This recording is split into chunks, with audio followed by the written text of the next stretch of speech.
So beautiful saris అండి, orange colour. So last time మనం raw mango ఫ్యాబ్రిక్లోనే ఆరెంజ్ కలర్ మల్టిపుల్స్ అయితే ఇచ్చామన్నమాట. సో అవన్నీ కూడా క్లియర్ స్వీప్ అయిపోయినాయి. సో అగైన్ మనం వీవర్ని అడిగితే ఏంటంటే సేమ్ డిజైన్ అయితే లేదు, బట్ ఆరెంజ్లో మనకి ఈ ఫ్యాబ్రిక్లో ఈ డిజైన్ ఉంది అనేసారు. సో చూడొచ్చు ఇక్కడ కూడా అగైన్ మల్టిపుల్స్ అయితే తెప్పించామండి. సో మంచి orange shade in raw mango fabric, చాలా చాలా సాఫ్ట్ ఉంటుంది ఫ్యాబ్రిక్ అయితే.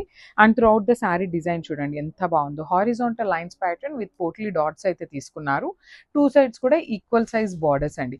సో చూడొచ్చు డబుల్ బార్డర్స్ వచ్చినాయి మనకి టూ సైడ్స్ కూడా. వన్ సైడ్ వచ్చేసి బంచెస్ అండి, ఇట్లాగా ప్యారెట్, ట్విన్ ప్యారెట్ తీసుకొని బంచెస్లో హైలైట్ చేశారు. And then again plain border వస్తుంది అనమాట. సో టూ సైడ్స్ వచ్చేసి సేమ్ బార్డర్స్. రిచ్ పళ్ళు ఉంటుంది విత్ హ్యాండ్మేడ్ టాజిల్స్ ఉంటాయి. పళ్ళు కూడా మనకి కంప్లీట్ సిల్వర్ కలర్ జరీ తీసుకొని హైలైట్ చేశారండి. బ్రొకేడ్ ప్యాటర్న్లో మనకి బ్లౌజ్ వచ్చేసింది, బ్యూటిఫుల్ బ్లౌజ్ అండి. అసలు ఒక్కసారి అయితే complete look of the sari with blouse చూపిస్తున్నాను. Just have a look and grab soon. Thank you.